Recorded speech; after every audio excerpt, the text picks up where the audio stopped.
What's going on, everyone? It's Adam Craig with Grandstand Golf. This is our PGA DFS picks for the 2021 Travelers Championship. Craig, before we head there, back to Torrey Pines, U.S. Open picks recap. We don't have a formal, recap podcast. We're going to scale down a little bit this week, but quickly looking at the U.S. Open, thrilling Sunday, first off.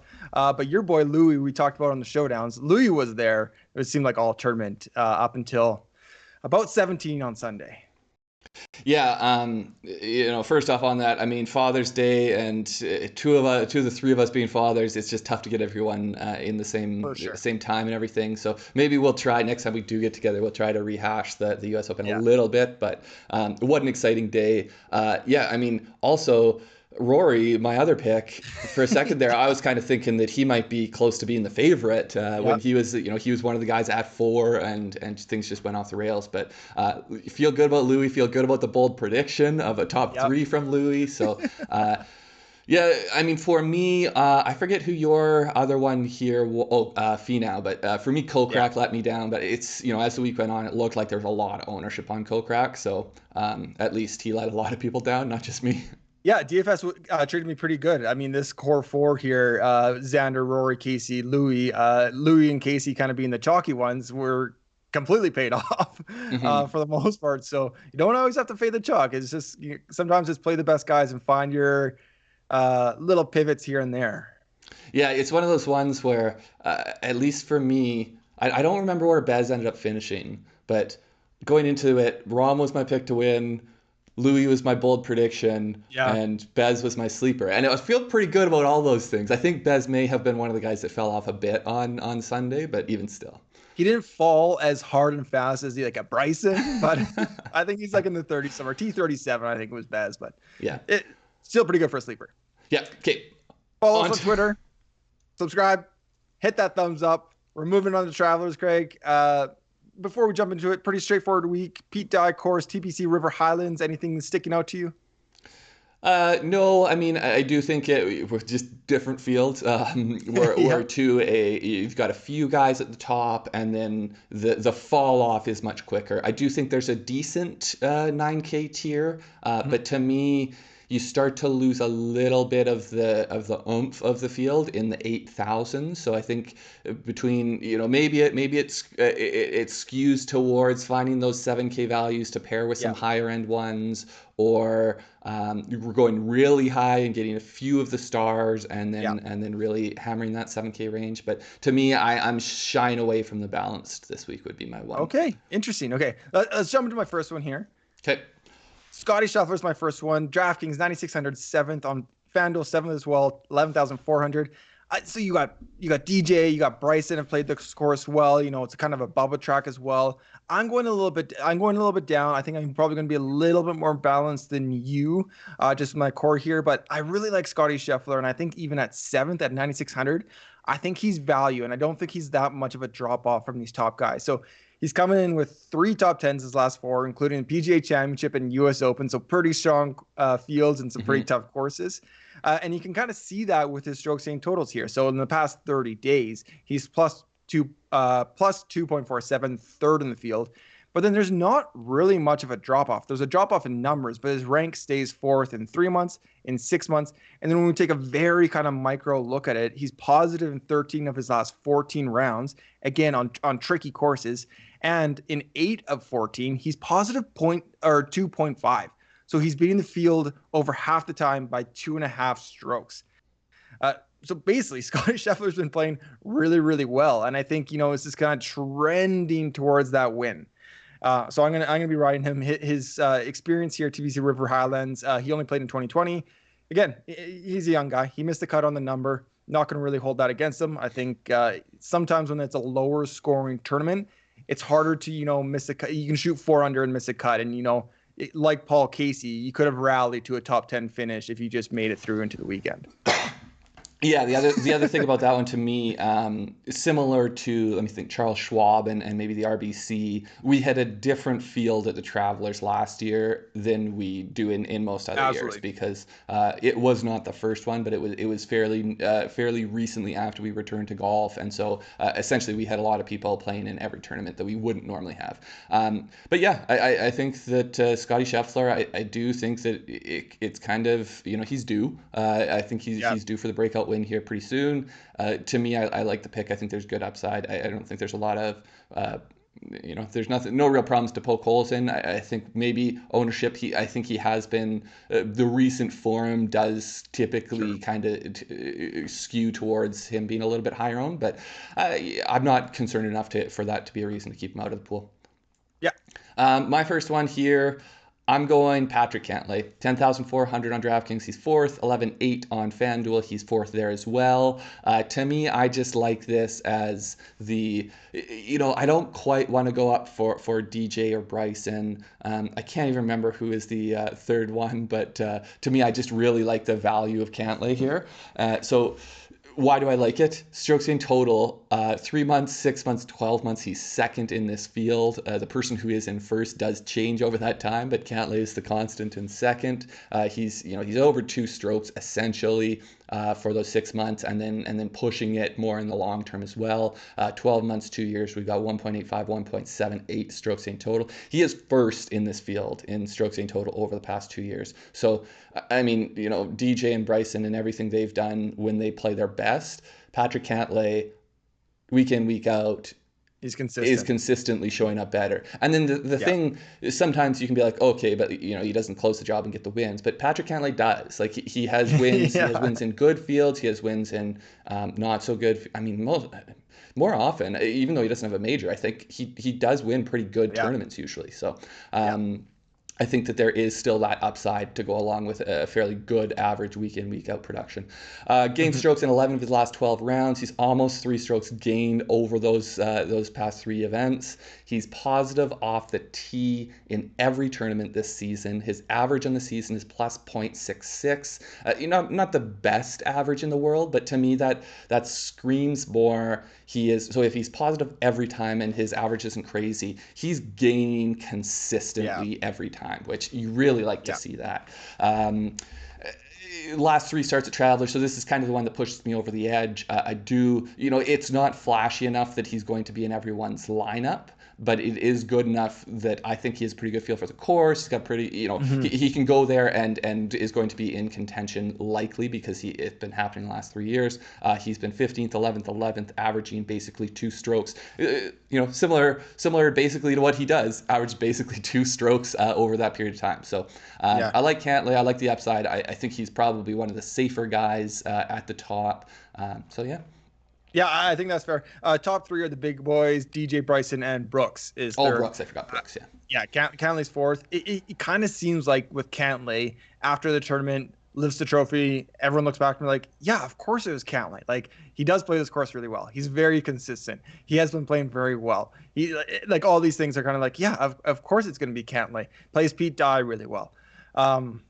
Yeah. So yeah, I think if you want to start up top, he's a really good option to start with. The other thing I do think, typically a win at the Memorial would carry more attention going forward, but because of how it happened with Rahm having to pull out, it's almost like people are like, like they almost kind of are forgetting that Cantlay just won a tournament. Yeah, like if Rahm was able to play on the last day, he probably wouldn't have.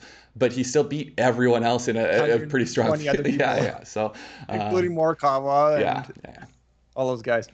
Okay, my second one here. This seems like an obvious pick. I really like it. It almost seems too obvious. Abraham Ancer, 9,100 on DraftKings, 11th. A little worse on FanDuel. He's 11,000 for 10th.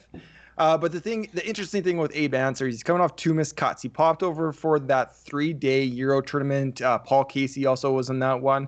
Missed the cut there. Kind of give him a free pass on that one because it was a weird kind of addition to his schedule, I think. Mm-hmm.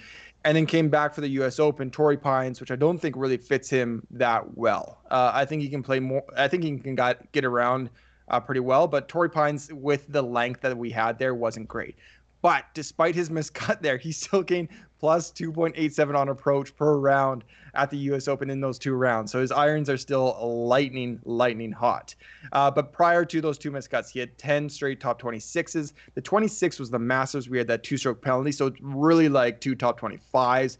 But have to go with 2 top 26s because it was a 26 at the Masters. 7th in strokes in total the last 3 months. Sorry, so what again, was his penalty at the Masters? The sand thing, the bunker sand thing. He like touched the club with the sand. Oh yeah, and it like in microscopic replay. Yeah, and he still kind of played well through it and finished 26. Just absurd. Yeah. So strokes gained total past 3 months plus 1.55, 7th in the entire field. That's better than his 11th pricing. And then 2 Travelers, last 2, 11th and 8th in his last 2. And I spelled Travelers wrong again. Did that on Twitter. I did it again. But in his total 14 rounds, so encompassing his whole career here, he's plus 1.36. In those 14 rounds, only 3 rounds over par. It is a lower scoring course, but that just shows that he doesn't really have much of those blow up rounds. And the 11th and 8th in the last 2 installments, I think, kind of follow along with his kind of career trajectory in a sense. Yeah. I think I might have been on Abraham Ancer at the Masters. I forget if I was or not, but I think I was just so tilted by that whole episode that I blocked it from my memory because I'm just upset thinking about that again. No, so the fit at Torrey Pines, I agree. I think Abe Ancer is good enough and well-rounded enough that he, even if he isn't a perfect fit, like a course that favors distance over accuracy, say, I think he still can be relevant. But I think going to a place where he does fit, to me, that's like, that pushes you over the top. I think that the whole... I don't really understand the scheduling decisions that he and or his team made. Maybe he got a free Porsche out of it going to the Europe. Yeah, sponsor thing. I don't know. But yeah, it didn't seem to make a whole lot of sense right before the U.S. Open. But regardless, I do still think the form, to me, there is some carryover, and so I like where he's at in terms of his game. I think the price is great at 91. So really, it's just going to come down to ownership. I don't think it's similar to Scottie. I don't think it's going to be high enough that it's going to deter me from playing him. So I like the Abe Ancer call. Yeah, exactly. Okay, my next one, a guy that I think both of us picked in showdowns at different points last week. Brian Harman, 8,800, 14th on DraftKings, 11,109th on FanDuel. This is the guy. You look at the last 3 months, 2.08 strokes gained total. He's first in the field. He has been lightning hot, red hot, whatever you want to call it. 6 months, he's 5th. 12 months, 2 years, even still, he's 11th, which to me seems like value when you're talking about the 14th ranked guy in the field. So how hot, like what has that strokes gained total looked like in actual results? He's been top 20 in 7 of his last 8 starts, gained strokes in 9 straight rounds and 24 of his last 26 rounds. So he has just really been good and been so consistent. I had his top 10s somewhere. I think it was maybe 3 of those 8 were top 10s. So right. seven top 20s, 3 top 10s. But then also 3 top 10s in his last 6 starts at the Travelers, which to me, it's a course that should fit him. I think it's one that favors accuracy over length. So he has actually been relevant and been, getting these top 20s at courses that have not been great fits for him. He did it at the Masters, which, you really have to be able to get it out there. He did, he did it at Torrey, which is not one that you would expect him to fit. He was one of the guys later in the week last week that I was like, I'm feeling like it's a Brian Harman. Doesn't make sense that this should work, but it does work. It was only, I think, a 19th last week. So it wasn't exactly a top 10, but it still would have been good value. I think it's 7,500 last week. But then, and I was gonna say he's either he's not in the winning Millie lineup, but anyways. And he had a 4 putt from No, he was. Was he? I don't know. He was or he wasn't. We can confirm that. It's one of those. But then he also had that very notable 4 putt. So, you give him a standard 2 putt there, and it's a very different story. But anyways, the fit at Travelers, I like it. We've seen the results, 3 top 10s the last 6 starts. 53rd or better in fairway percentage. I don't like to call it driving accuracy because it's not. It's fairway percentage. But 4 years straight. So some of those years he's up into the top 25. But very, very consistently, he is one of the more accurate drivers of the golf ball. So I like Brian Harman. I think 8,800. To me, it's about the last person I like for a little while. So at that price range, you know, I think that he kind of just stands out to me a bit there. So yeah, he's definitely going to be in my lineups. Yeah, I think there's going to be a heavy emphasis on approach and putting this week. That's what kind of people will look for in their models. But I think with both Cantlay and Harman bringing up the accuracy, but off the tee, I think especially because having a little bit of distance and hitting fairways, I think is definitely an important stat as well. With some of the guys that have won here, it's definitely a trend. Mm-hmm. I mean, if it's Dustin Johnson. I mean, although he can do everything when he decides Bubba, to. and yeah, Bubba doesn't make sense to me when I look at what this course should do. The fact that it's been a place where Bubba's had success, I'm having a hard time with that one. But just shaping the ball. Yeah, and you know what? Maybe there's a lefty. Some of these courses do favor the lefty, so there's another Brian Harman advantage. And I think Torrey Pines did favor the lefties. Did it? Oh, yeah. A little bit. Yeah. There's a few that did well. Okay, my third pick here. You said that 8K is a little bit dead. I found one I think is kind of a gem in the low 8Ks. Harris English, 8,200 on DraftKings, 20th there on FanDuel. Way more expensive. He's up to 12th ranked, 10,800. But basically, I think we're seeing more of the fall Harris English where he's playing very strong compared to the spring where he kind of fell off after his win. I think this is the resurgence, the uptick for Harris English right now in the last 5 events. 5 straight made cuts, 3 top 20s, 3rd at the U.S. Open. The exact same entry as Ches Reavie in 2019 when he came in and won the Travelers, which is kind of cool. They had a very similar strokes gained total, and they're within 200 price difference on DraftKings both of the years. So maybe there's kind of something spooky there with Harris English. Strokes gained totals over the past little while. So past 30 days, he's 17th. Past 3 months, he's 20th. Maybe that's kind of the 30 days, 3 months average is kind of where he's at. But I think people won't necessarily play him because of that slump, which you can see in the 6 months where he's 28th. But I think that really does show kind of the trajectory he's on and the uptick he's on. And it is kind of going very micro in that he's positive in 12 of his last 15. And then with Harris English, the history at TPC River Highlands is mixed, and that's kind of it kind of follows exactly. If you look on official World Golf ranking and see where his ranking kind of dips, that's where his results dip as well. So it's not really surprising at all. But through all of that, he's made 5 of 7 cuts. He was 7th in 2014, so he can play this course very well. But he does have some recent, 2017, 2018 missed cuts that kind of follow where his career was in a low point. Slump, yeah. Yeah. But through the 23 rounds, even with those miscuts, he is positive strokes gained total. I feel like Harris English is trending up, and I'm going to be riding him at 8,200, which I feel like on DraftKings is a good kind of discount to where he should be. Yeah, totally agree. I think the value is very good at 8,200. The only concern I have is, and it's hard to know with the DFS community where they will go, but the 3rd at the US Open does stand out with like, oh man, he was 3rd. But then when I was watching that tournament, if I wasn't looking at the leaderboard, I would not have realized that Harris English had come 3rd in the tournament. So maybe that does keep it down a little bit more than normally a 3rd place would. Tough to know, but I love the value. Ownership's the one question mark, but to me, again, I don't think the ownership is going to negate value. But I think he of the guys you have here, he may end up being, because I do think that like outside of a couple guys, I don't love the value in the 8K. So that can be the time that you do get these guys that everyone's like, that's the one guy in there that I like. It's funny with Harris English because if people are coverage watchers, the most thing they've seen is his 4th round at Palmetto. When you look at the 8 rounds, he's had 7 really good rounds, but the one that's been on TV the most was his very, very poor round. Yeah. And if that poor round doesn't pop up on Thursday or Friday, I think he's a great play. Ownership, I don't know. Even when I tweeted out the comparison to Ches Reavie, people were like, I'm still burned from the 4th round at Palmetto. So, oh yeah, see, that's good. I like that when people are holding their I'm not going to play this guy grudges. Yeah, fine, I'll play him. Yeah, the other thing to me that's still, and this is where we do need to chat about the U.S. Open at some point, because the fact that Harris English, like if you were to tell me halfway through, 9 holes through that Harris English was going to be 3rd, I'd be like, well, what happened to these 10 or 15 guys who are like some of the best players in the world right here? Oh, they're going to shoot like 40-ish on the back. Top 10 players in the world. Yeah. But yeah, no, good for Harris.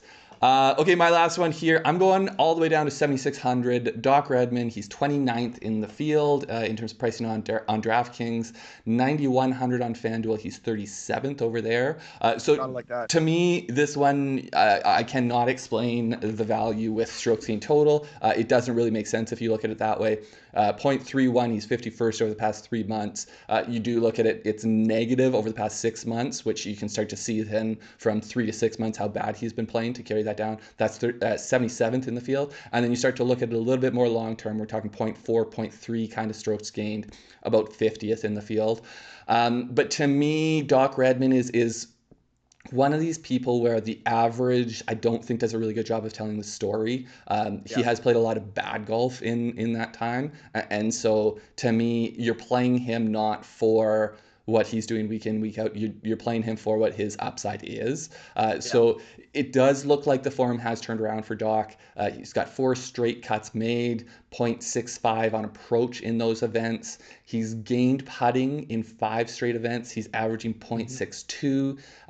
So, if you think about those two, he's got 2 top 10s in those four straight cuts made. But if you think about those two, he's gaining, about 1.2, 1.3 just with his approach and putting game, which to me, approach is probably one of his strongest attributes as a golfer. But he usually, when he's playing well, he'll usually gain slightly off the tee, and then around the green is typically not his strong suit, but he can be close to 0. So it kind of, to me, that tells a story of more where his potential, even his average when he's playing well, not necessarily his upside, because his upside is huge. And so that's despite a pretty rough season on average, he's got 4 top 10s and 3 top 4s, which you would look at a lot of people who you would look at, over the course of the season, you'd be like, oh yeah, they're having a much better season, but they don't have those higher end numbers, those higher end finishes, those higher end results that Doc has. And to me, that's where we're talking about a young golfer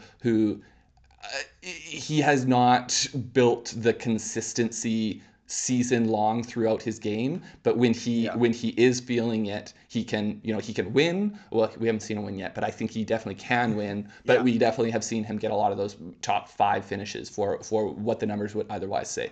Last thing, he was 11th here in 2020. He was playing good golf at the time. That's kind of the form that I'm hoping we can see Doc get back to, because he's one of my boys. I'm a fan of him.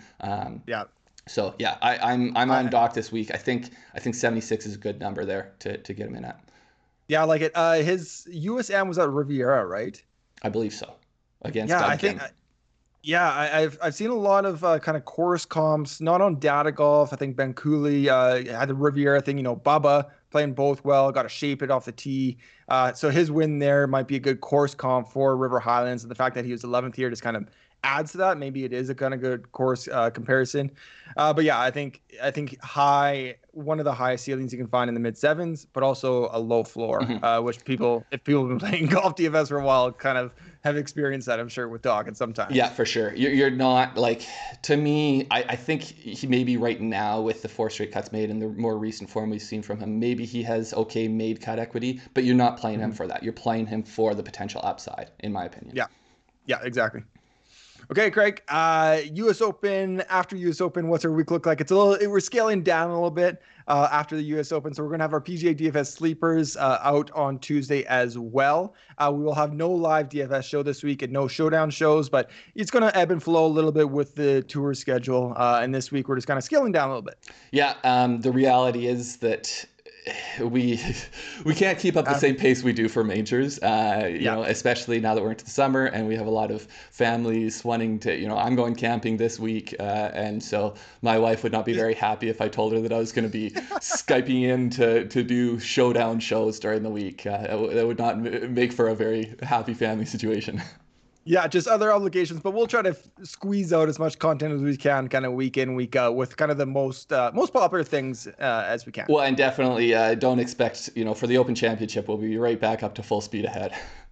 You bet. Yeah. Like, subscribe. Thank you, everybody, for watching. Good luck this week. Yeah, good luck. We'll see you next time.